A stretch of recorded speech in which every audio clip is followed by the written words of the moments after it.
Brasil Espírita pertence ao primeiro sistema de comunicação espírita do estado de Alagoas. Nova Fraternidade.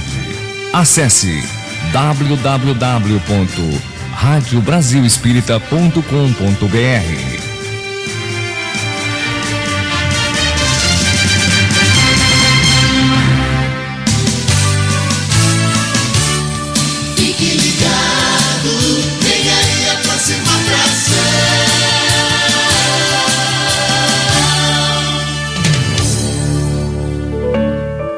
A partir de agora, na Rádio Brasil Espírita, Conversa Fraterna.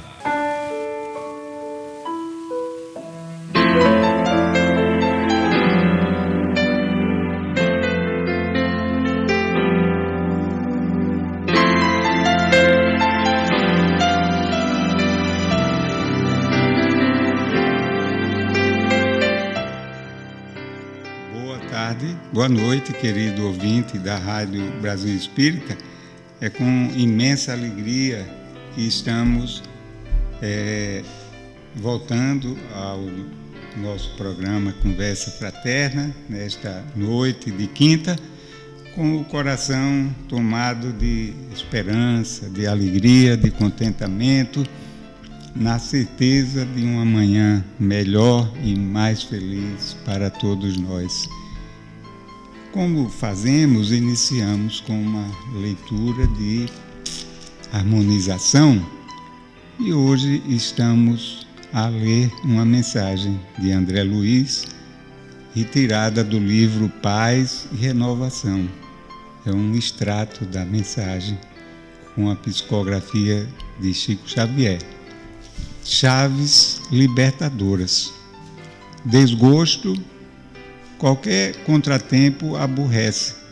No entanto, sem desgosto, a conquista de experiência é impraticável. Obstáculo. Todo empeço atrapalha. Sem obstáculo, entretanto, nenhum de nós consegue efetuar a superação das próprias deficiências. Decepção. Qualquer desilusão incomoda. Todavia, sem decepção, não chegaremos a discernir o certo do errado. Tentação. Qualquer desafio conturba. Sem tentação, no entanto, nunca se mede a própria resistência. Prejuízo. Todo golpe fere, mas sem prejuízo é quase impossível construir segurança nas relações mútuas.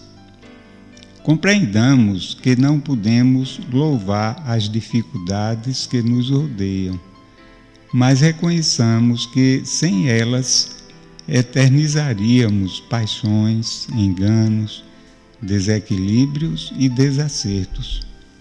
Será justo, portanto, interpretá-las por chaves libertadoras que funcionam para que nosso espírito mude para o que deve ser. Belíssima mensagem, né? Poucas e sábias palavras. Que Jesus nos ampare a todos nós. Bem, hoje nós temos aqui o nosso companheiro Wallace de Bauman, que deveria ter vindo na primeira semana do mês, né? Mas por motivos fortuitos não foi possível. Ele estava com problemas breves de saúde, mas está recuperado e veio nos agraciar com a sua presença. Muito boa noite, Wallace. Boa noite ao nosso querido Márcio Eduardo. Boa noite a todos os amigos, a todos os corações que estão em sintonia conosco. E que tenhamos uma noite rica, não é? De aprendizado, de reflexão para todos nós. Nós estamos fazendo, juntamente com o Wallace, uma reflexão sobre as leis morais que constam no livro Evangelho, no livro dos Espíritos. E nós estamos dando continuidade, porque elas muito nos ensinam, não é? Elas nos trazem reflexões bastante profundas e abrangentes, e tudo em perfeita sintonia com a vida, com o Evangelho, com as leis que regem o universo. Aliás, essas leis são as próprias leis que regem o universo, não é? Observadas e analisadas pelos espíritos superiores que vieram, em nome do Mestre amado, nos trazer essa doutrina maravilhosa. Nós estamos lendo aqui estamos lendo o capítulo referente à lei de conservação. É o capítulo 5 do Evangelho, do Livro dos Espíritos. E nós ficamos aqui no título Meios de Conservação, na questão 708. Nós vamos ler a questão a partir de agora.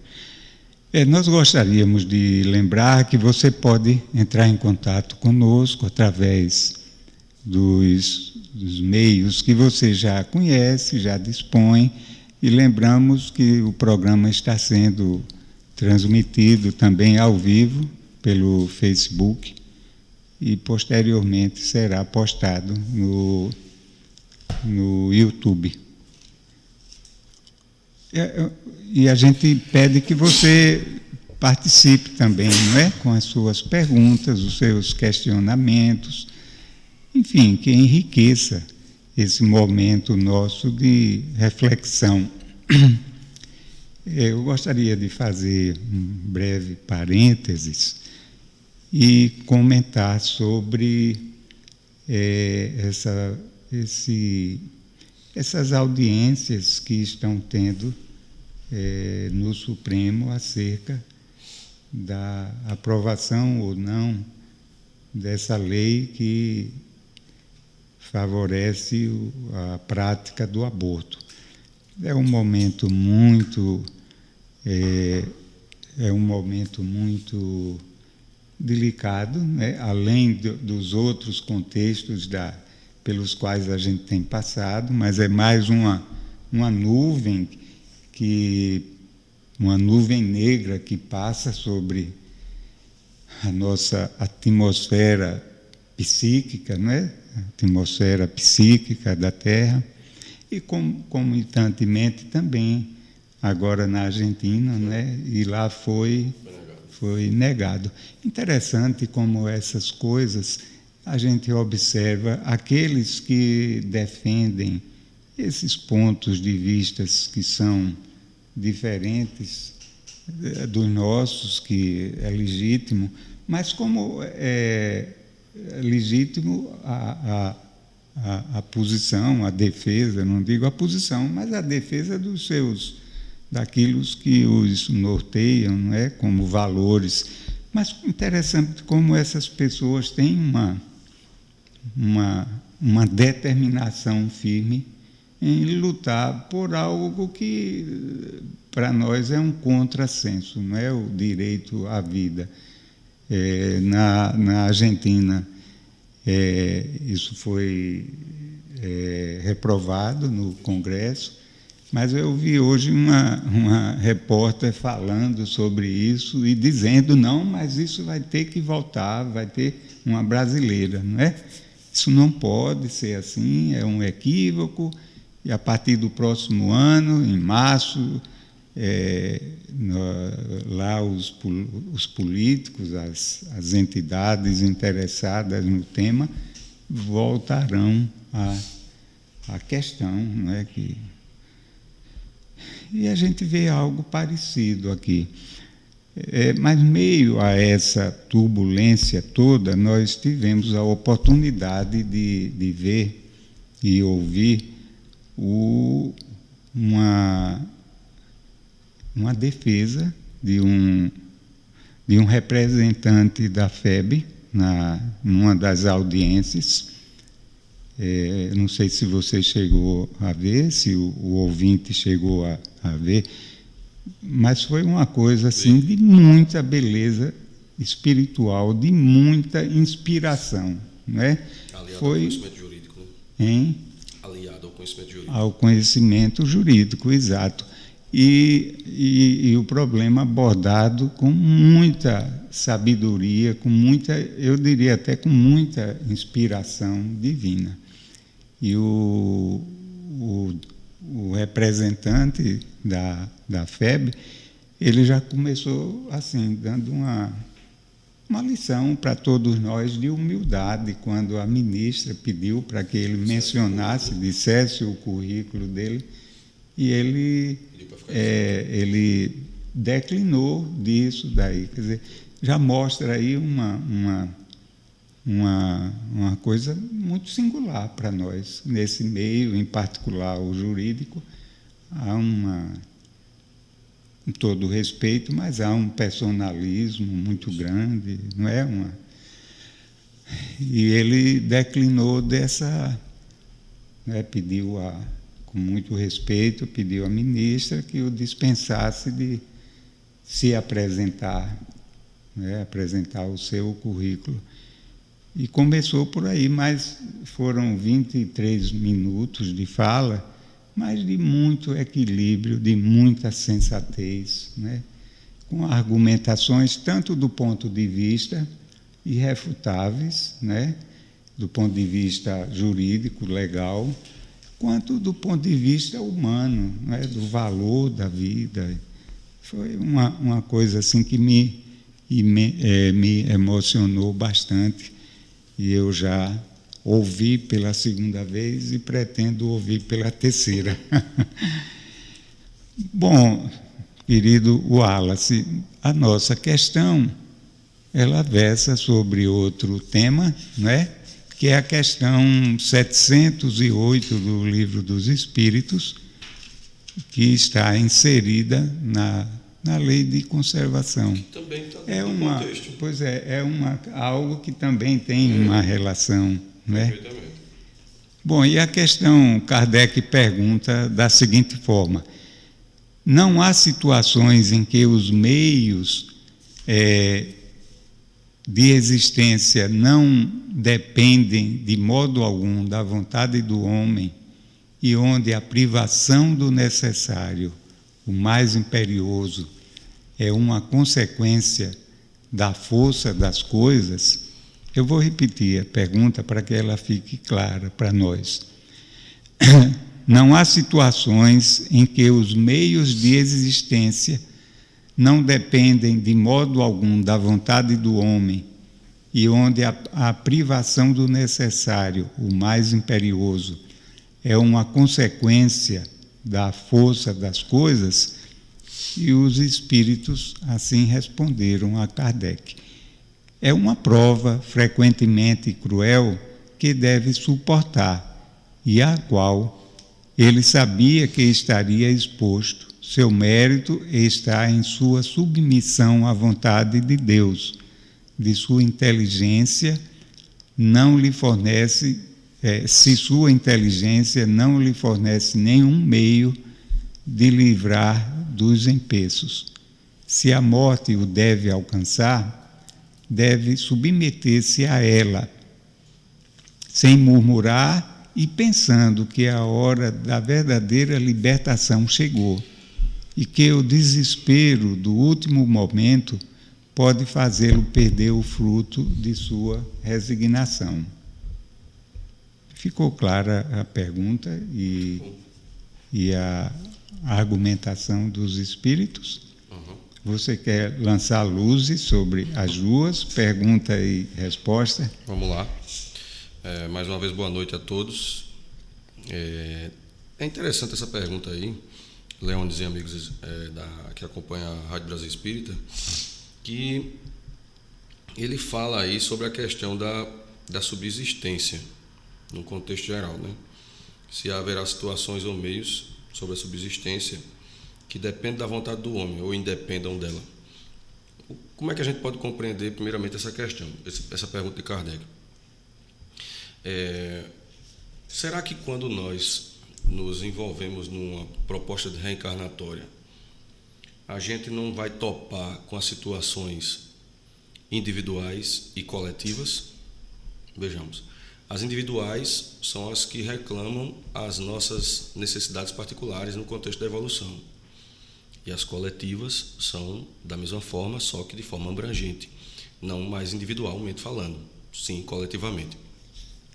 Então isso resume a uma lei, a lei de causalidade ou causa e efeito, que você, quando vai reencarnar, segundo a doutrina espírita, você vai topar com as situações necessárias das suas contingências particulares, como também as questões casuais das contingências coletivas. Então, quando Kardec pergunta, não haverá situações em que os meios de subsistência não dependam de modo algum da vontade do homem, e onde a privação daquilo de que ele mais necessita seja uma consequência da força das coisas, então quer dizer que muitas vezes as privações das quais ele passa, perguntou Kardec, pode ser uma consequência das forças das coisas, não necessariamente uma situação particular sua. E os Espíritos respondem, muitas vezes é uma prova cruel que o homem deve suportar, e a qual sabia que seria exposto. Ou seja, quando a gente vai reencarnar, os Espíritos podem dizer assim, bem facilmente, numa linguagem bem simples, você vai ter que se reajustar nesse contexto da sua personalidade, mas você também vai ter que se adaptar à situação econômica do Brasil. Você está mencionando assim um exemplo hipotético, né? É, hipotético. É que hoje ninguém está vivendo isso, né? Então, uma coisa é você ver a sua situação particular e a outra é você ver a sua coisa particular e a situação coletiva. Então, isso, segundo a doutrina espírita, é perfeitamente possível, porque você, vivendo em conjunto, numa sociedade, você vai sofrer as imposições do meio, vai sofrer as influências do meio, então isso você vai influenciar. Então, é normal que nós passemos por tudo isso coletivamente também. Aí diz ele lá, seu mérito consiste em submeter-se à vontade de Deus. Que esses imperativos da vontade de Deus, a gente pode chamar da consciência divina agindo na coletividade, ou o que Allan Kardec chama de determinismo divino, né? Caso sua inteligência não lhe faculte nenhum meio de livrar-se das dificuldades. Se a morte vier a atingi-lo, só pedindo licença para concluir, Leônidas, deverá submeter-se a ela sem murmurar, refletindo que a hora da verdadeira libertação chegou e que o desespero do último momento pode ocasionar-lhe a perda do fruto da sua resignação. Ou seja, certas questões vão acontecer e você não pode fugir à regra. Então você tem que submeter à vontade de Deus em certas situações, porque Deus é quem manda mesmo em tudo. Esse é o determinismo divino. E aí, se você aceitar sem murmurar, você pode aproveitar esse fruto, o fruto dos últimos instantes da sua vida. Então concluíram os Espíritos assim. O interessante é que a gente passa por tantas coisas na vida e na grande maioria somos nós que somos os artífices, os produtores dessas circunstâncias das nossas vidas. E em outras tantas são as questões coletivas. E quando a gente não suporta, em outras palavras aqui, como disseram os Espíritos, que a gente entregue nas mãos de Deus, porque é Ele que vai resolver isso para a gente. Então, está aí para a gente pensar. E aqui também a gente faz uma reflexão sobre essa nossa rebeldia, né? Em não se submeter à vontade divina. Eu não diria... Aceitar, né? Em não aceitar. Em não aceitar, em não se submeter a elas, né? Então, quase sempre a gente se rebela e complicando a situação, não é?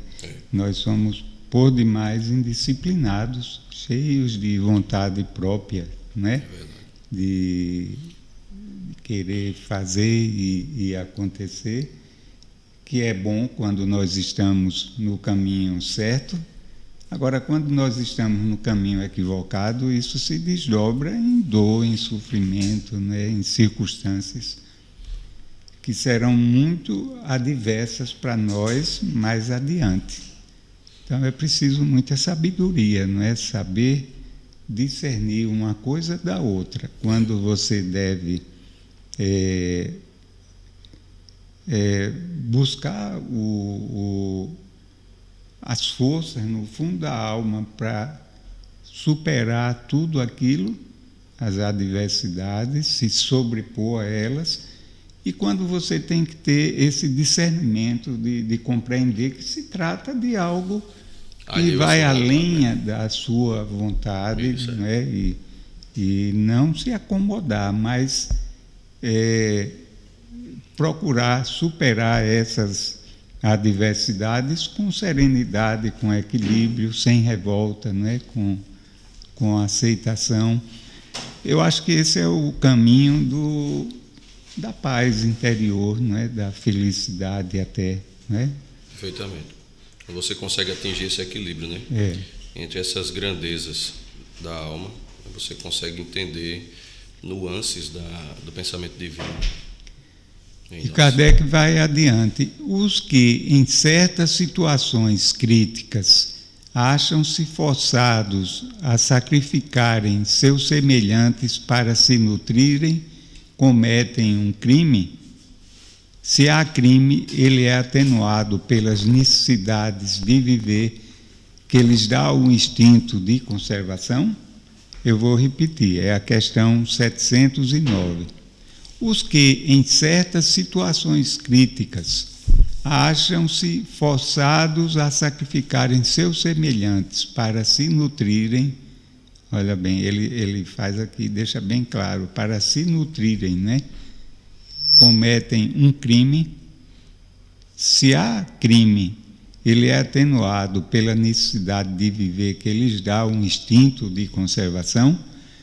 E a resposta: já respondi dizendo que há maior mérito em suportar todas as provas da vida com coragem e abnegação.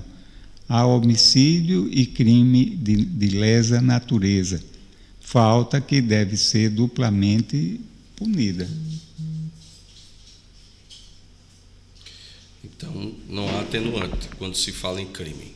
Nesse caso aí, né? Atenuante quando você usa ou pratica um crime em legítima defesa, vamos dizer assim. Em todos os processos da vida, quando você tenta se conservar, defendendo-se, aí sim. Aí haveria uma atenuação, mas nesse caso aí, como os Espíritos responderam a Kardec, não, né? Não tem como, porque consiste, como disseram eles aqui, em sofrer, dar mais merecimento, em sofrer todas as provações da vida com coragem e abnegação. Aí, porque nós estamos sofrendo a privação material, a gente vai cometer um crime para tentar suprimir essa privação, então não tem justificativa. É a mesma coisa que dizer, olha, se eu não fosse pobre, eu não roubava. Sempre há uma saída, né? Agora voltamos ao ponto que, novamente, que se for em legítima defesa, aí há uma atenuação. Tudo leva, todos os fatores levam à questão da intenção. A intenção do espírito, né, no seu ato. Porque é lá que reside a gênese do nosso processo reencarnatório, nas nossas intenções, sinceras ou não, né? Há um atenuante, não é? Muito embora, no nosso entendimento, para aqueles que já atingiram um outro patamar de compreensão da vida, esses, nem assim, nessas situações, tiraria a vida do outro, não é? Pois é. Verdade. Há um atenuante que já estão com um pensamento mais doce da vida. É verdade, Leônidas. A gente lembra um dos mandamentos divinos, que é não matarás, né? E não há restrição, não é? Não há nenhuma exceção, não é? É simplesmente não matarás. E a gente pode estender aqui para outras situações da vida, né? Quando ele diz aqui, em certas situações críticas, acham-se forçados a sacrificarem seus semelhantes para se nutrirem. Os que, em certas situações críticas, acham-se forçados a sacrificarem seus semelhantes para se nutrirem, cometem um crime. A gente está tratando do ponto de vista aqui da sobrevivência física, biológica.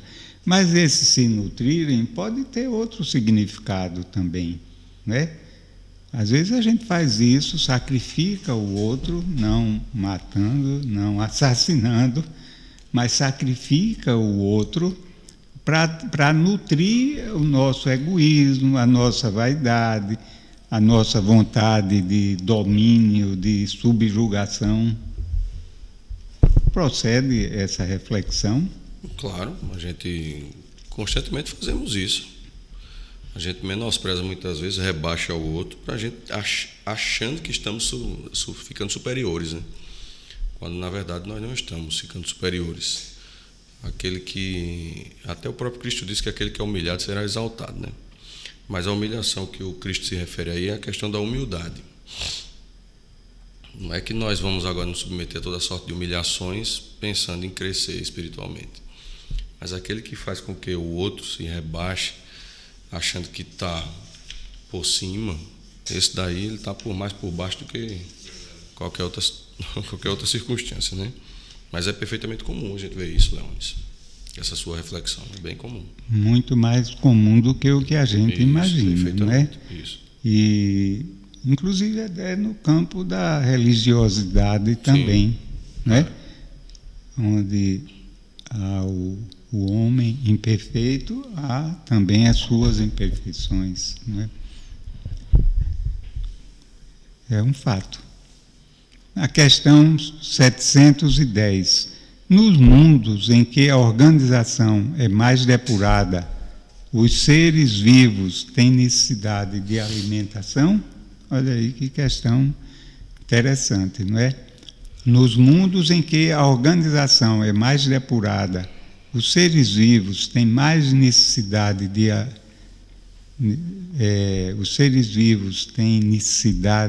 alimentação?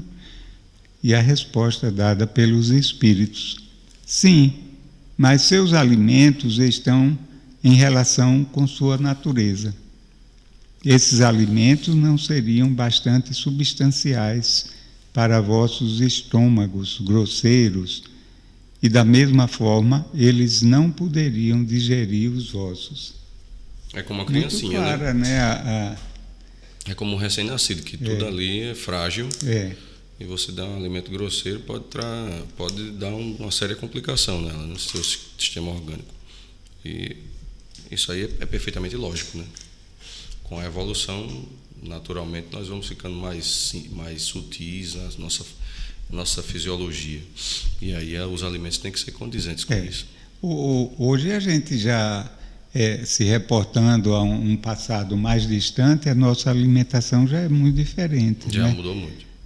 Embora a gente ainda guarde alguns resíduos, né, de hábitos alimentares passados, bem grosseiros. Mas, ainda assim, a gente já mudou, não é? Pelo menos boa parte da humanidade já. E esses que mudaram, se adaptaram a uma alimentação mais frugais, mais leve, se eles voltam a outro estilo, eles adoecem até.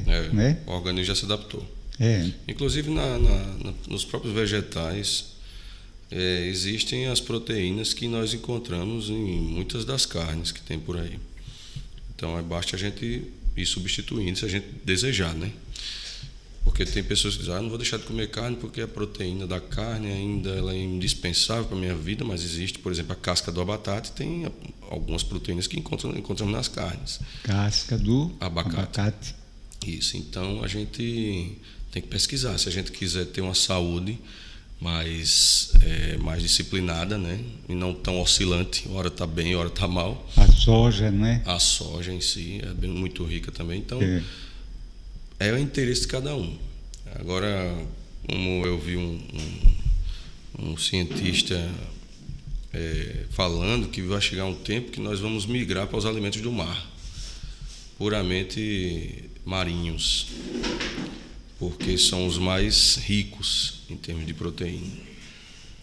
Então a gente vai, com o passar dos séculos, né, vai conhecendo, porque existe uma vastidão no mar, nos oceanos, de coisas que a gente não sabe nem para que servem, dentro do contexto botânico em si, né? Então, a botânica marinha. Então, a gente precisa começar também a ver qual é a nossa necessidade hoje, principalmente nesses hábitos alimentares. Esses espíritos mais elevados, com certeza, eles já passaram por todos esses estágios, né, Leônidas? Mas hoje a gente ainda não dispensa um bom mocotó, uma boa buchada, uma carnezinha de porco, ainda essas muito, comidas bem pesadas. Né? Que é algo ainda muito primário nosso, Isso, tanto do ponto de vista da alimentação em si, quanto do ponto de vista na nossa relação com os outros reinos, né? Sobretudo o reino animal, que é o que está tão mais próximo de nós. Né? Verdade. A gente ainda não tem uma relação assim eu diria até fraterna com os nossos irmãos de outros reinos. E a gente ainda não compreende dessa forma, o que é lamentável. Mas a pergunta aqui do Kardec e a resposta dos espíritos também se referem à vida em outros mundos, né? Em outros planos, em outras, eu diria, mundos materiais que existem, eu suponho, aos milhares, né? Aos milhões, né? Com vidas semelhantes à nossa, inferior, superior, né? Há uma multiplicidade de realidades. E ele faz uma referência a isso. Ele diz, olha, nesses outros mundos, a alimentação ela varia muito, essas necessidades, né? E a alimentação para esses mundos mais evoluídos já é uma alimentação muito mais sutil, né? Muito menos tóxica, né? Eu acho que já deixa de ter uma base na alimentação, nas proteínas do reino animal deles, isso, né? E eu acho que isso vai se refinando mais ao ponto deles viverem, de chegar a situações deles viverem já numa realidade muito diferente da nossa, né? Até de alimentação, de fonte de alimentação. Eu acho que passa a ser até uma outra essa alimentação é de uma origem que a gente aqui ainda nem faz ideia. De repente, uma energia cósmica, não é algo que pode suprir essas necessidades alimentares. Até porque o corpo também ele vai ficando mais sutil, não é? Ele capta menos mais grosseiro, outras, não é? E a gente vai se aparelhando de instrumentos mesmo físicos, biológicos, né? De assimilar da própria natureza esses elementos. Você falou uma coisa bem interessante dentro de tudo que você disse, me chamou a atenção a questão do cosmos, né? Da interação com o cosmos. Constantemente o cosmos ele lança energias no nosso planeta, das mais variadas possíveis. E essas energias, algumas delas estão começando a ser captadas em outras frequências de onda, que eu vi recentemente num artigo.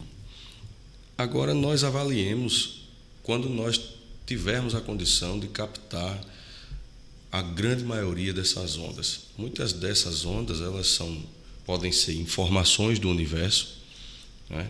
Como também podem ser alimentos para a alma, que a gente não sabe.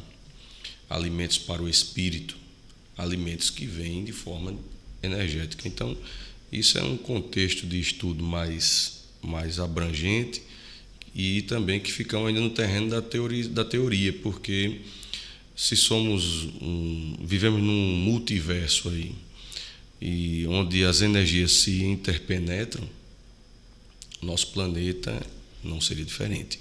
Ele sofre essas influências. Os espíritos mais elevados em outra atmosfera, em outra dimensão, com certeza eles devem se nutrir também do cosmos, como você bem disse, de alguma forma, né?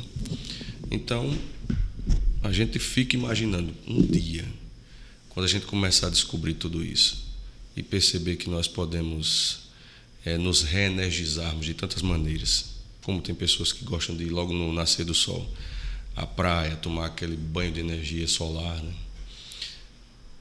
Fica aí para a nossa meditação, tanto, né? O sono, né? O próprio sono é uma forma de alimentação também, né? É que a gente tem um olhar muito grosseiro acerca disso tudo, mas eu acho que já existe mesmo, disponível. Eu estava me lembrando de situações particulares nossas ainda, nesse planeta nosso ainda tão grosseiro. Essas viagens espaciais, né, que às vezes os astronautas ficam meses, né, fora em estações espaciais, nas naves, etc. Eles devem se nutrir de uma alimentação muito particular, porque tem dois aspectos. Primeiro, o problema de peso, de espaço, que eles são muito restringidos, então tem que ser coisa mais compacta. E a influência da gravidade também, né? E, além disso, o tempo de conservação desses alimentos, né? Então, eu acho que, eu não sei, eles devem se alimentar de produtos assim, puramente proteicos. Puramente proteicos, que fazem menos volume, né? Isso, ocupam pouco espaço, mas de um teor nutricional assim muito elevado, né? Eu não sei se eu aguentaria passar meses sem comer um feijãozinho lá numa estação espacial, porque a metodologia de alimentação deles é totalmente diferente da nossa.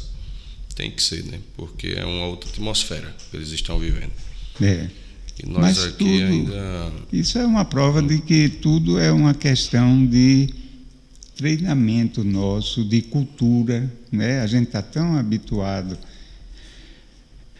com o feijão e o arroz, né? E um bifezinho, que não deslumbra a possibilidade de outro tipo de alimentação, né? Interessante, né? Há até quem prefira um mocotó, alguma coisa assim, né? Bom, nós então concluímos esse título aqui, que se refere aos meios de conservação. E vem a seguir o gozo dos bens terrestres, que é muito interessante também, né? Para a nossa reflexão. E Kardec, na questão 711, ele assim fala: o uso dos bens da terra é um direito para todos os homens? Parece óbvia a pergunta, não é? Mas tem um propósito aí, né? O uso dos bens da terra é um direito para todos os homens? E a resposta dos espíritos: esse direito é a consequência da necessidade de viver. Deus não pode ter imposto um dever sem haver dado os meios de o satisfazer. Veja só que resposta, não é tão sábia. Esse direito é a consequência da necessidade de viver. Então, isso aqui, para nós, no meu entendimento, já sugere atitudes assim nossas disciplinadas em relação ao nosso consumo, né? Quer dizer, o que a gente deve consumir é o que é extremamente, vamos dizer assim, necessário e importante para a nossa sobrevivência. Hein, Wallace? O que é que você acha? Eu acredito que nesse contexto aí, dessa pergunta 711, quando Allan Kardec pergunta a respeito dos bens da terra, sendo a questão de um direito, Eu acho que tem até um dever por trás dessas linhas aí, né? Tem a questão do dever, você ter o dever de administrar aquilo que você recebe também, né? Porque se eles disseram que esse direito é uma consequência da necessidade de viver, então passa a ser um dever também. Um dever você saber usar desse direito, né? O direito de você manipular as coisas da vida. Só que pouca gente sabe fazer isso. A gente malbarata demais as nossas condições, porque investido desses reais deveres e obrigações que a gente tem na nossa vida particular, na nossa vida do cotidiano, na vida social, a gente utiliza muito em benefício só particular, né? Em benefício íntimo. Pessoal. E a gente desperdiça muitas vezes esse direito. E aí, quando a gente desperdiça... A gente abusa, né? E aí a gente, quando abusa, depois a gente passa pela privação. Porque eu lembro de uma mensagem de André Luiz que é bem simples. Ele diz: aquele que não sabe conservar, ele não é digno de possuir. Então a gente também tem que saber conservar esse direito pelos bens que a gente tem recebido na vida. Porque a gente recebeu tudo na medida certa para a nossa necessidade. Só que nós somos ainda insatisfeitos demais. A gente sempre quer ter mais. E é isso que muitas vezes nos coloca numa condição de maus gestores dos nossos bens, das nossas condições particulares. E a gente precisa trabalhar isso em nós, porque isso está dentro do contexto da conservação. Se você sabe administrar bem o que você tem uma condição de subsistir melhor do que se você não tivesse essa condição de administrar. Então a gente precisa saber administrar o que recebeu, o que tem e o que conquistou naturalmente, né? Isso em todos os aspectos da vida, não é? Todos os aspectos a gente tem que ter esse cuidado, esse zelo, usar das coisas com parcimônia, né? Com equilíbrio, com discernimento.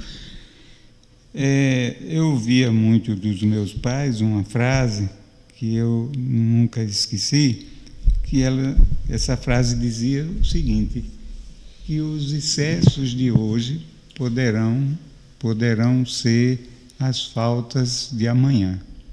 Então, se a gente tem hoje e utiliza abusivamente do que dispõe, daquilo que nos sobra em termos o essencial, isso daí tem grandes possibilidades de amanhã fazer falta a nós, né? Isso que o André Luiz diz com essa frase que você mencionou ainda há pouco, é que quem não sabe usar com o que tem, que não sabe conservar, não é digno de possuir. É uma lei isso daí, porque se a gente não conserva, fatalmente aquilo vai evaporar. É verdade. Então a gente precisa parar um pouco e perceber o que a gente tem, né, Leandro? Para nós valorizarmos os bens de Deus em nossas vidas. Isso tanto do ponto de vista dos bens materiais propriamente, né, quanto do ponto de vista da nossa saúde, né, moral, intelectual. Da nossa moral, intelectual, da nossa inteligência, dos nossos dons de um modo geral, né? Muito bom, muito, muito, muito bom. É isso aí. Essa frase, você me lembra assim de onde você leu, de onde você retirou? Dos livros dele, um dos 16 livros dele. Aí lembrar propriamente, eu não lembro qual foi a obra, porque são muitas, né? Mas ela ficou marcada na minha memória. Foi ele que falou isso. Tem coisas assim que a gente que se fixa na gente, né? Pela riqueza, e a gente não lembra daquilo em todas as situações. Questão seguinte, que é a 712. Com que objetivo Deus ligou um atrativo aos gozos dos bens materiais?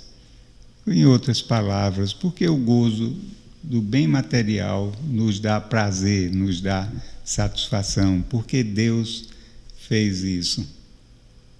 E os espíritos responderam: para excitar o homem em cumprimento de sua missão e também para prová-lo pela tentação.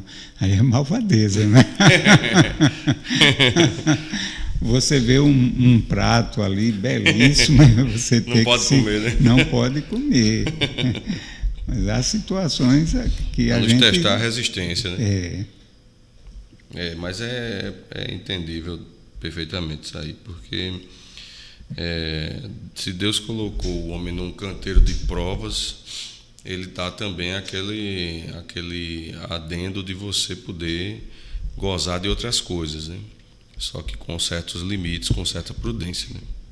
E é aí que a gente ele nos testa na tentação, como disseram os Espíritos, né? A tentação sendo endógena, ela vai ter um estímulo externo, mas ela é inerente à nossa natureza, né? E aí a gente precisa, nesses momentos, se identificar, conhecer-se, ver o que é que nos chama a atenção, o que é que nos rouba a atenção. E é como você disse aí, você botar um prato na sua frente, você não poder comer, né? Botar um pote de doce, para quem adora doce, não poder comer o doce. Eu adoro doce, agora eu me contenho. Um chocolate, um sorvete, pelo amor de Deus. Mas aí eu tenho que pensar no meu colesterol, no meu açúcar, na glicose e tal. Então a gente tem... É uma forma de educação nossa, não é? Mas são atrativos para o nosso paladar, para o nosso bem viver, que a gente tem que usar com moderação, né? Então é isso. Aí ele pergunta, qual o objetivo dessa tentação?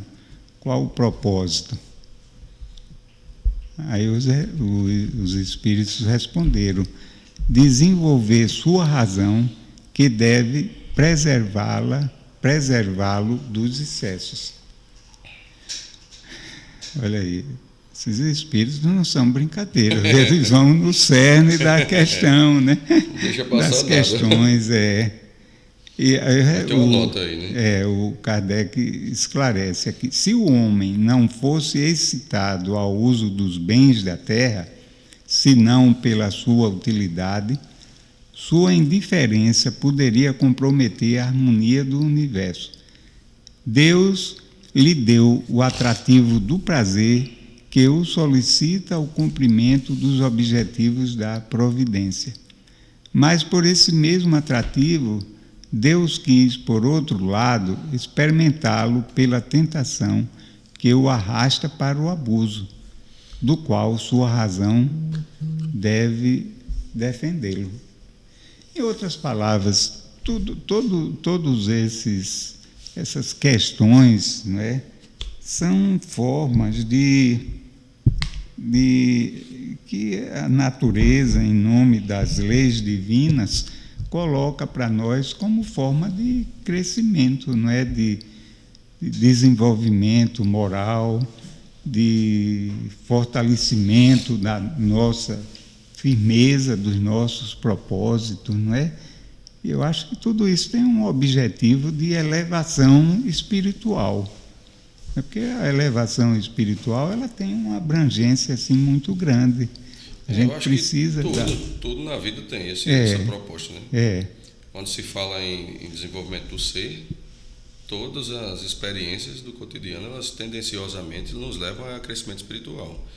O negócio é que a gente opta por questões mais puramente materiais, viver a horizontalidade das coisas, né? E o que interessa é a verticalidade, né? O pensamento é aquela história, Leones, que quando a gente se debruça no Evangelho, por exemplo, o Evangelho como sendo esse código de conduta moral que nos desperta muitos valores para nós mesmos, né? Abre os caminhos para novos valores. Ele toca nossa intimidade no exato ponto da nossa inclinação para o amor de Deus por nós, né? Ele tem esse poder, o Evangelho tem esse poder de nos tocar num ponto onde nós vamos nos inclinar agora para o amor de Deus, vamos compreender a justiça divina a partir do que nós passamos.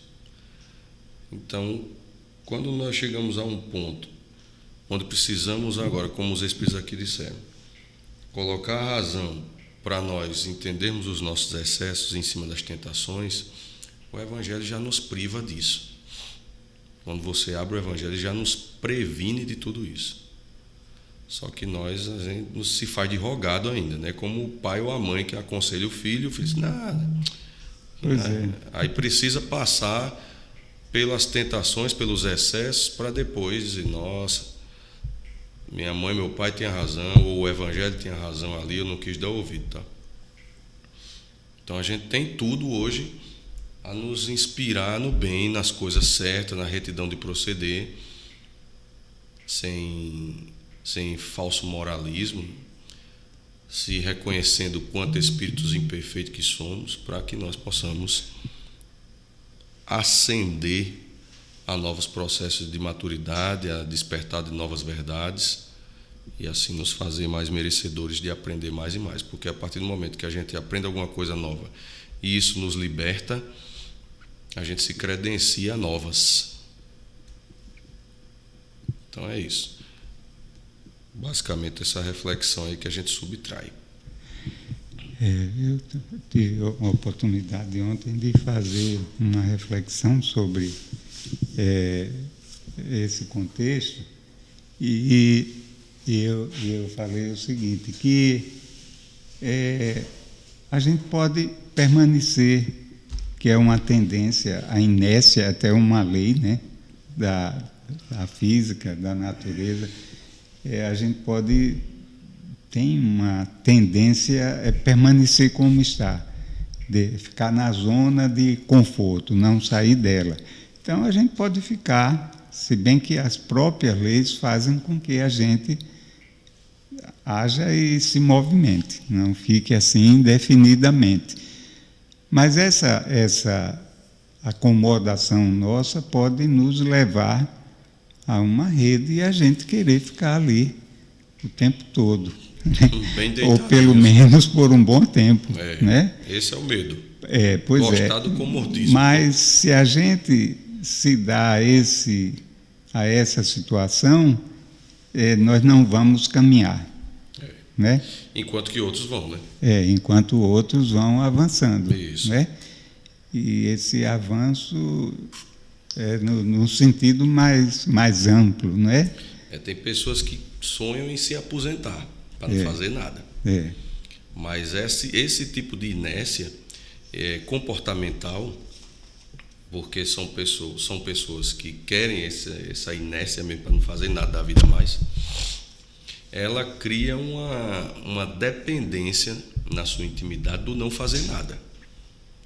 Quando começa a não fazer nada, gosta de não fazer nada, fica dependente daquilo, e quando a vida lhe exige um esforço, mesmo já tendo trabalhado muito no passado, mas de um tempo para cá não faz mais nada no contexto profissional, quando a vida lhe exige um esforço, perdeu o costume e vê aqueles que fizeram o oposto, continuam trabalhando a sua vida, a sua intimidade, se movimentando, sentem uma certa inveja, um certo remorso de não ter continuado também.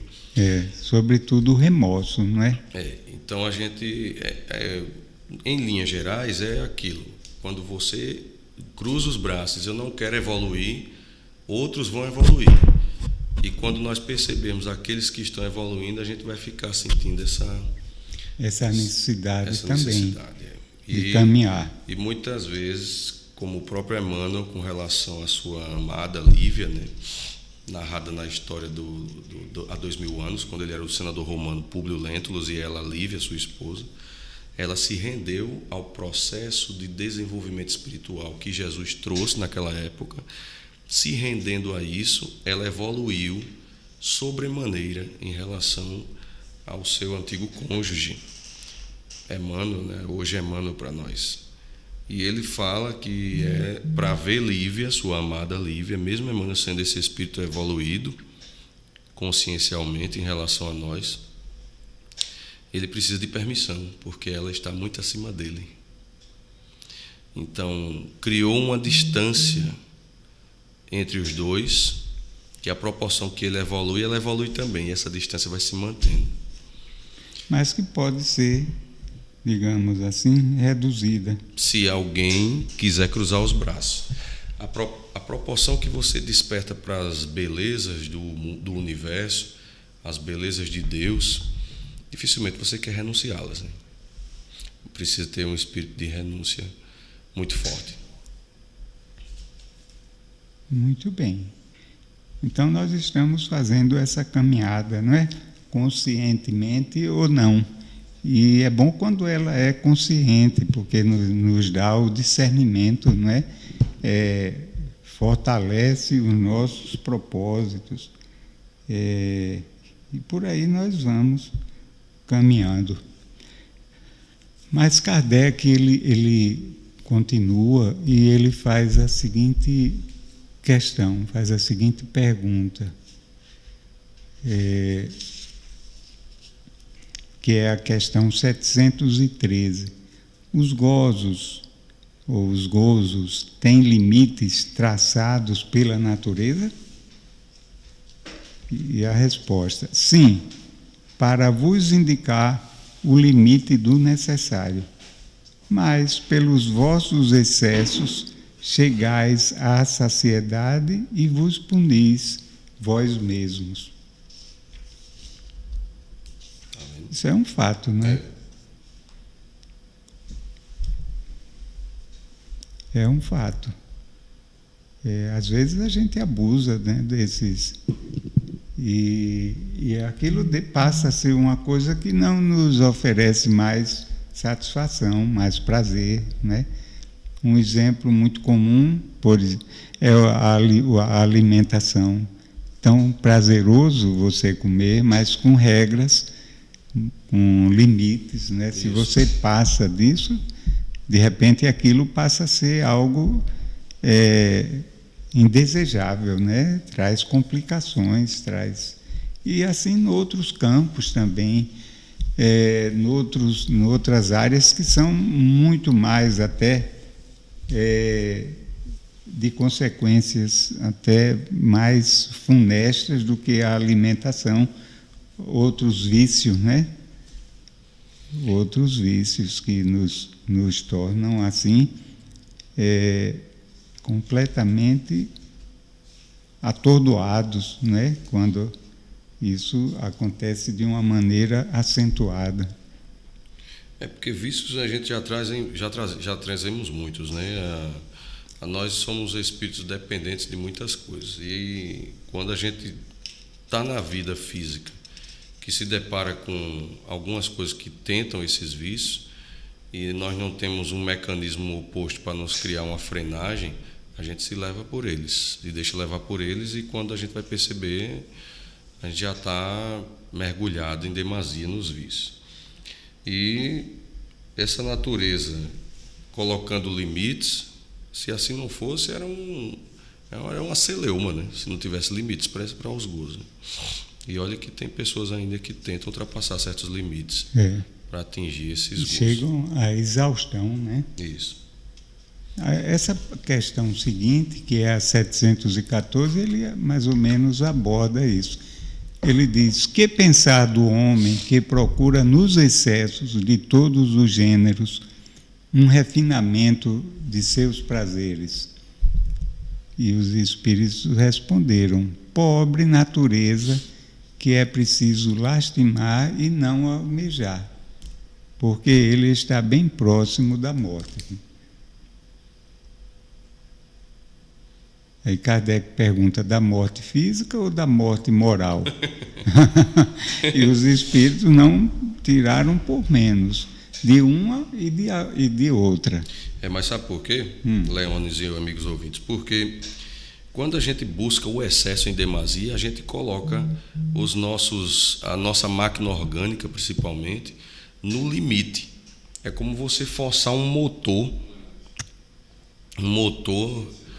com toda a sua hidráulica, com a sua mecânica, ao excesso em demasia. A vida útil dele vai diminuir. As suas engrenagens não vão suportar aquela pressão. E não seria diferente com a máquina orgânica nossa. Se você é exposto ao limite constantemente, você está próximo da morte. Vai chegar um momento que seu organismo não vai suportar e você vai falir, vai quedar, né? E aí, quando ele se refere também à morte moral, é porque você dispensou, na verdade, muita energia. Ao invés de você crescer moralmente, você estagnou moralmente. Então, é bem interessante isso, e muitos dos casos de enfermidades das mais variadas possíveis que a gente pode ver aí na sociedade estão relacionados aos excessos, à ingestão de toxinas, aos abusos no sexo e devido às doenças que mais existem por aí, venéreas. Né? A luxúria, né? Luxúria, outra. A tentação, a vida sensual, né, em si. Então, a gente às vezes diz, eu devia ter tido muito dinheiro, eu devia ter pedido para ter muito dinheiro nessa vida, eu devia ter pedido para ter fulano de tal, eu devia ter pedido para ter isso, eu devia ter pedido para ter aquilo. A gente não sabe se isso ia ser bom para o nosso progresso. Então, o que a gente tem é o estritamente necessário para o nosso desenvolvimento espiritual. E se a gente duvida disso, a gente basta se perguntar, se eu tivesse isso, como é que eu seria? Que pessoa eu seria? Eu ia ajudar muita gente se eu tivesse dinheiro. Se eu tivesse um carro bom, eu ia levar minha família para passear. Mas que proveito moral nós poderíamos subtrair daquilo que a gente acha que deveria ter por merecimento? Porque estamos falando aqui sobre espiritismo. O espiritismo em si é uma doutrina imortalista, reencarnacionista, e que mostra que através da reencarnação nós temos uma proposta precípua: conhecer-se e melhorar-se. Então, se nós estamos aqui e achamos que não temos o que deveríamos ter, aí devemos nos questionar: será que aquilo que eu tivesse, moralmente falando, eu seria uma pessoa melhor? Será que eu não seria mais vaidoso, mais orgulhoso, pedante? Tem uma colega minha que ela adoraria passar no concurso para juiz, mas ela é extremamente arrogante. Aí uma vez a gente estava conversando, faz um bom tempo isso, e eu disse, mas já pensou se você passasse? Você sabe que você é assim, tem uma certa arrogância, uma empáfia nas suas colocações aí sobre o meio jurídico. Ela disse, eu sei dos meus defeitos. E aí eu disse, se você passasse no concurso desse aí, será que isso não iria eclodir nas suas decisões com relação às pessoas no dia a dia, sobre a sua interpretação da lei e tal? Aí ela parou e pensou e disse, acho que sim. Aí eu completei, mas não deixe de tentar não, porque se você está tentando é porque você quer, mas saiba que você tem isso com você, que pode mais cedo ou mais tarde ser mais difícil a sua adaptação a essa nova empreitada. Agora, se você já sabe que você é assim, lute contra si mesmo, né? Então, isso foi um papo faz muito tempo, e isso cai para todos nós, porque às vezes a gente acha, eu tenho pouco cabelo. Se eu tivesse muito cabelo, o Márcio agora passou a mão na cabeça ali. Se eu tivesse muito cabelo, será que eu não seria uma pessoa mais vaidosa? Eu tenho não tenho os olhos claros. Será que se eu tivesse os olhos claros, eu não seria uma pessoa mais vaidosa? Aí tem gente que acha pouco e ainda compra uma lente ficar com o olhar verde, o olhar claro. Enfim, são nossas vaidades, as nossas necessidades morais, que muitas vezes a gente, no mundo espiritual, como diz a doutrina espírita, quando está lá sendo tecido o nosso processo reencarnatório, a gente participa em algumas situações para ver a questão orgânica da nossa fisiologia futura, como será ela, para que ela possa ser um veículo o mais próximo possível da necessidade espiritual que nós abraçamos naquela existência.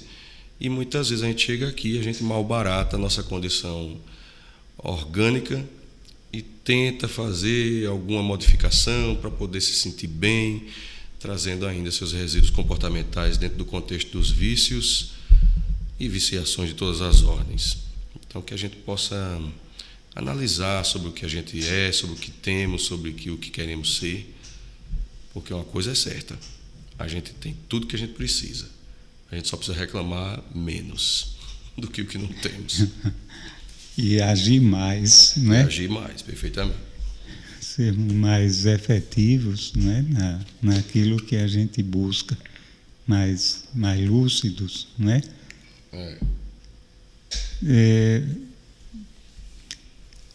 Agora vem o título aqui, é necessário e supérfluo. Né? A questão 715.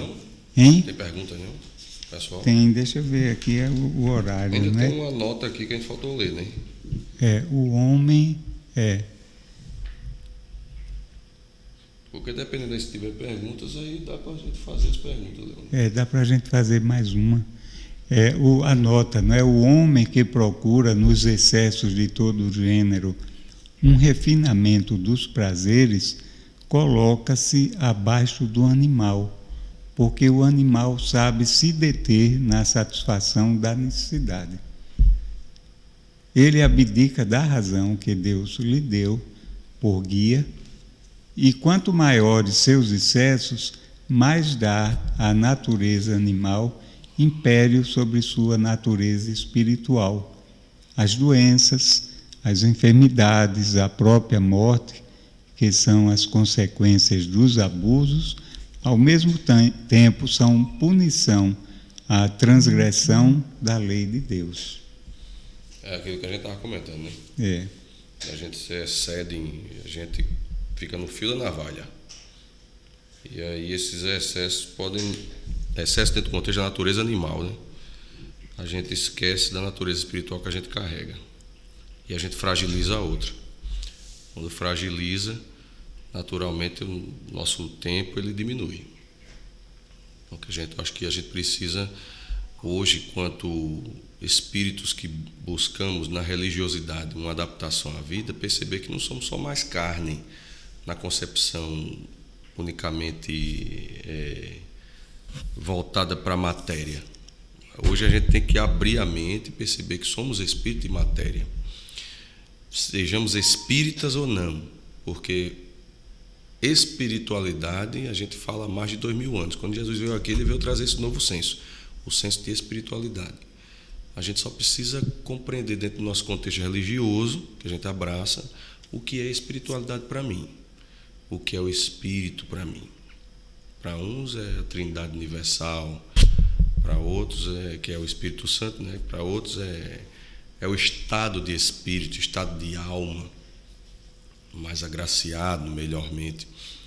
Para a doutrina espírita, a espiritualidade é você se libertar paulatinamente da materialidade e você buscar as questões mais puramente espirituais, do comportamento moral, a observação das coisas da vida, num olhar mais espiritualizado. Então, isso não é tarefa para você fazer um dia, isso é uma tarefa para uma vida, e para várias vidas, poderíamos dizer, já falando no contexto da reencarnação. Mas a gente precisa fazer isso, a gente precisa sutilizar o comportamento, colocar ele de forma mais doce na vida, no dia a dia, e não muito rígido como anteriormente. Porque rigidez é da matéria, o espírito é sutil. Então a gente tem que começar a trabalhar isso. Não podemos estar deixando para amanhã ou para depois, porque a vida é muito rápida e quem sabe mais cedo ou mais tarde a gente desencarna aí, a gente vai pedir para vir de novo para cá, para corrigir o que não corrigiu, e hoje a gente já sabe muitas vezes o que tem que fazer e não quer fazer, por comodismo, né? Por inércia, né, Leônidas?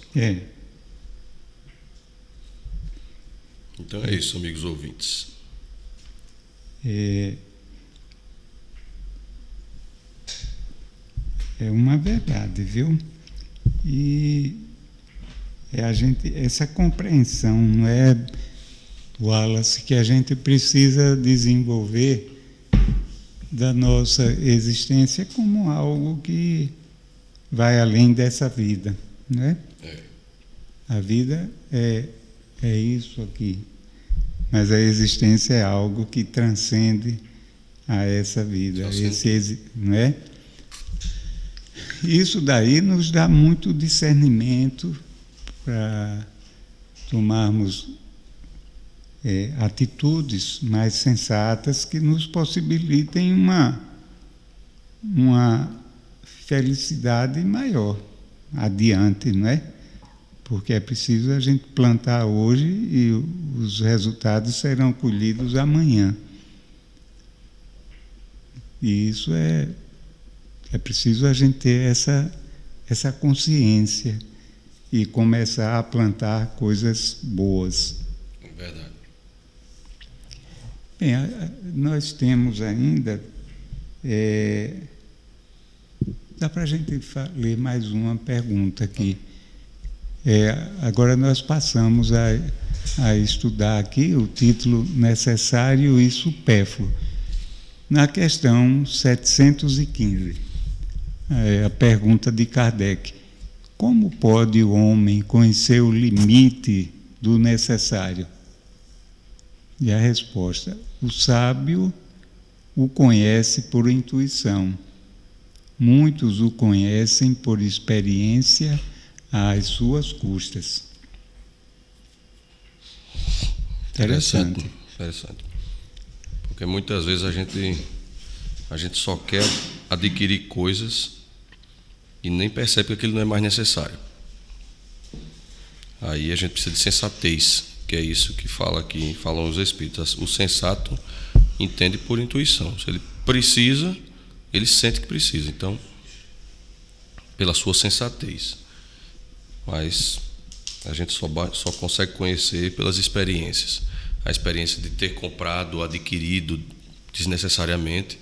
Aí passamos a perceber que a gente tem que ter mais freio para não buscar coisas fantasiosas na nossa vida, que é o que mais a gente faz. Eu costumo brincar com a turma, sabe? Se a gente diz que não tem dinheiro, eu não tenho dinheiro, mas eu queria ter tanta coisa. Aí, aquilo que a gente tem já não serve mais para nós. Quando a gente passa a ter dinheiro, a gente vai agora a um outro nível de coisas, de consumo. E a gente percebe que nós somos frutos desses sonhos materiais. E quando ele se restringe à questão da sensatez aqui, ela é muito interessante porque a sensatez ela é uma virtude indispensável ao homem viver na matéria. Porque a matéria seduz, a matéria encanta. Um colega dizia que o que eu ganho é pouco. Mas se você ganhasse mais, ele disse, continuaria sendo pouco, porque eu sempre vou querer ter mais. Então falta sensatez para nós que pensamos assim muitas vezes. Se a gente tiver a sensatez adequada, o pouco que você ganha é suficiente. Se você ganhar mais, já vai sobrar, porque você vai manter a mesma sensatez. Então, no contexto espiritual agora, sai no contexto material, no contexto espiritual, como eu preciso mudar moralmente? Eu preciso conter que vícios? Se eu sei que eu sou assim, então eu tenho que buscar a sensatez para conter isso e não ficar estimulando, porque isso é uma fragilidade da minha alma. Se eu não trabalhar isso, eu vou levar isso para frente. Isso pode até recrudescer, pode agravar. Olha como é indispensável a sensatez para um simples propósito: conhecer-se. É com ela que a gente se conhece. Se você é uma pessoa sensata, você sabe que você tem defeitos e tem virtudes. Agora eu vou proceder como Kardec. E como obter essa sensatez? Eu acredito que muitas vezes a gente só precisa sofrer bem. Porque dizia Sêneca, um filósofo da antiguidade, todo homem sofre, porém, muitos sofrem antes do necessário. Ou seja, a gente antecipa o sofrimento. Se você sofre bem, nós vivemos num mundo de provas e expiações. É um mundo onde nós vamos viver privações. E a gente costuma chamar as privações de dor, sofrimento, que nada mais, nada menos são treinamentos para a nossa alma. Mas se você sofre bem, você se torna sensato.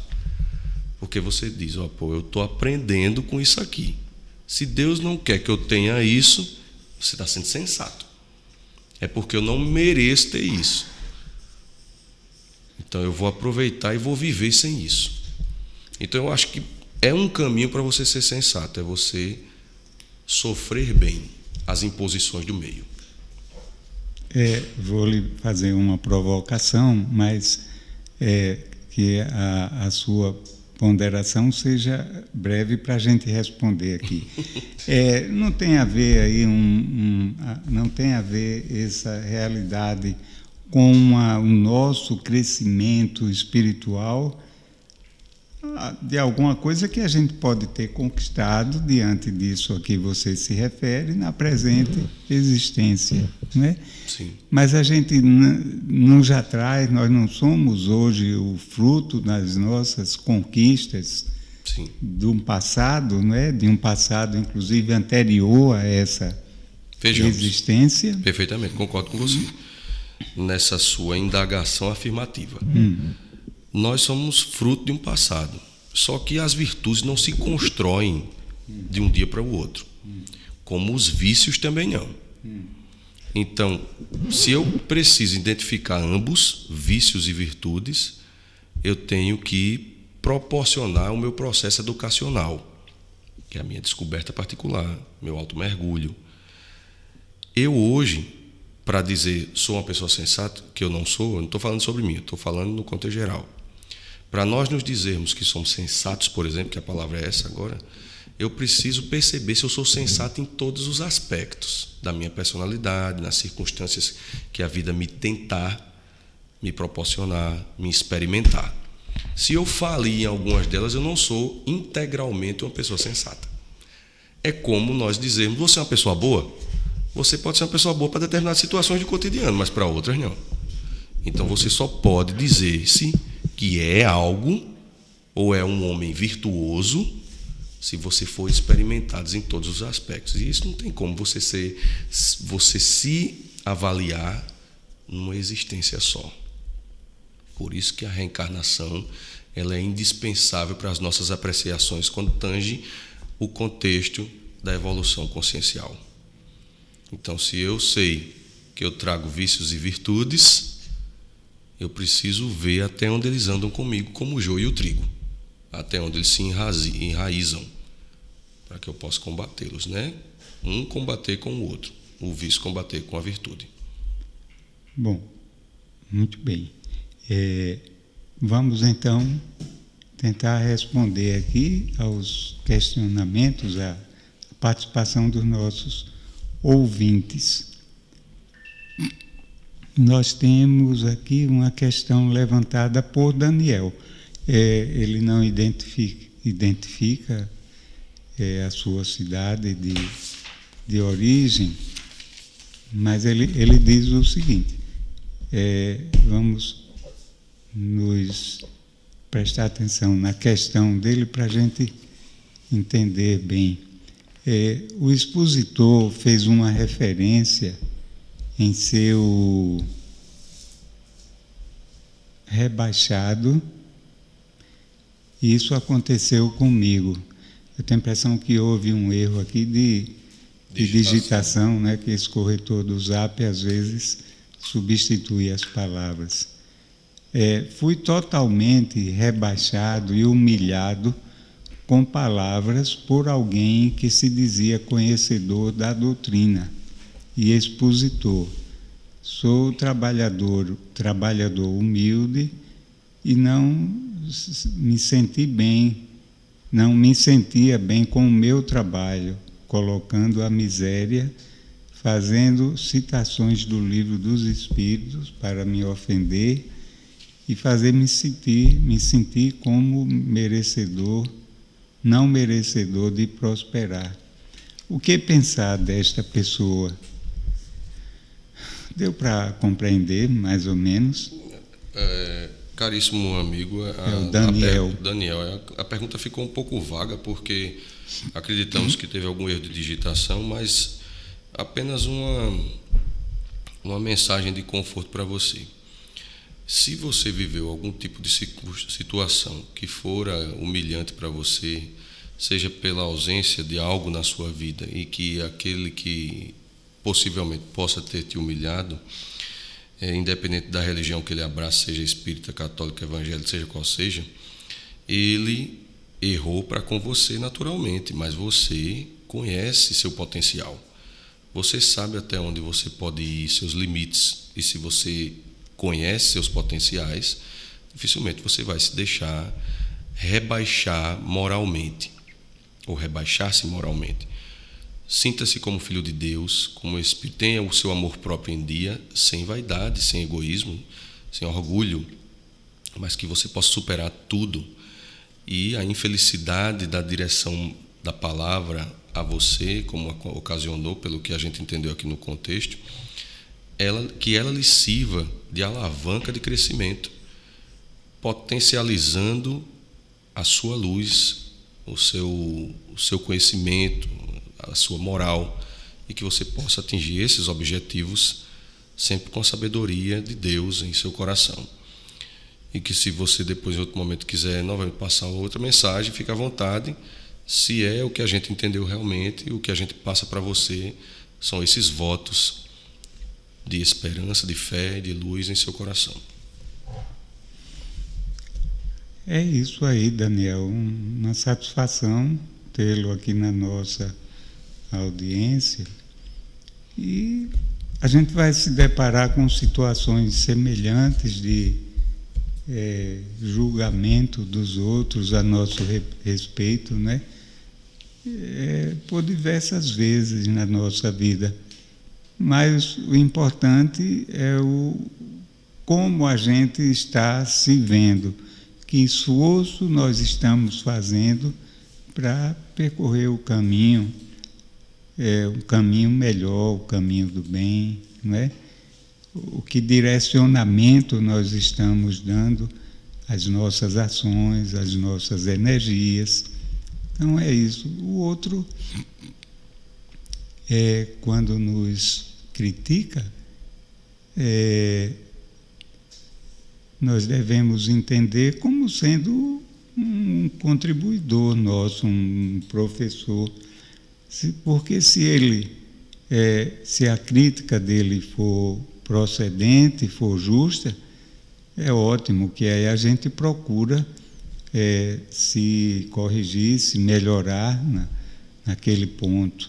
E se não for justa, se a crítica não procede, é uma oportunidade para a gente exercitar a tolerância, a humildade, não é? E continuarmos firmes na nossa jornada. Então, Daniel, é isso aí.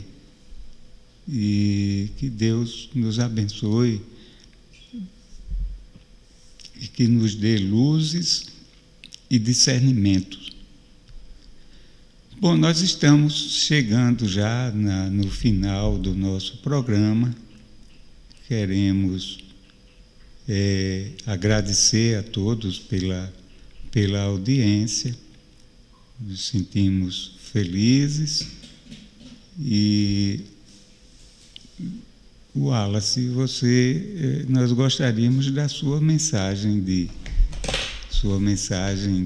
encerramento do nosso encontro de hoje e a mensagem de luz, de encorajamento, de força, não é, para superarmos os desafios que a vida coloca para o nosso crescimento.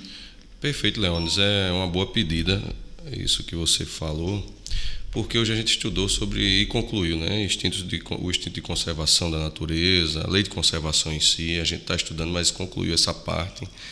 E nós estamos vivendo numa época onde nós estamos oscilantes emocionalmente, devido a um mundo que se apresenta muitas vezes hostil às nossas necessidades reais, que a gente julga que são nossas necessidades reais, e que sofremos por incompreensão, por incertezas, por falta de esperança, por falta de respostas.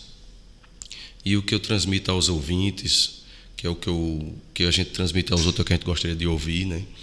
É que a gente jamais perca a esperança, jamais perca a fé. Que mais vale, muitas vezes, a gente estar em meio a um ambiente que não nos traz respostas do que a gente estar num ambiente onde nos traz falsas respostas.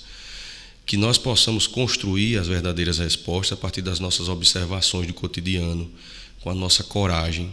Jamais esqueçamos que quando uma situação não pode ser resolvida por nós, é porque compete a Deus resolver para nós. Essa força que existe dentro de nós, que é Deus, está constantemente em nossas vidas, nos dando suporte, o suporte indispensável. A gente só precisa parar um pouco no nosso dia, orar, pedir a Ele que nos ensine como viver, como superar os desafios que porventura estejam nos apresentando. E que possamos estar juntos nessa jornada, nós aqui na Rádio Brasil Espírita, vocês ouvintes, estamos sempre à disposição. Esse serviço que essa rádio faz é um serviço de muito amor e que é prestado à sociedade espírita ou não espírita, mas à sociedade como um todo, que busca um alento das interpretações religiosas que aqui são ventiladas, e podem contar conosco. E os nossos votos finais são de muita luz, muita paz para todos. Um bom resto de semana, um bom final de semana, e que Jesus abençoe seus lares, suas vidas, e que assim seja. Então nós agradecemos ao nosso querido companheiro Wallace pela sua contribuição, sua participação. Agradecemos ao Márcio e agradecemos a você, ouvinte, pela sua audiência, e que a nossa noite seja uma noite de paz, de alegria, de felicidade e de harmonia, sob as bênçãos do alto.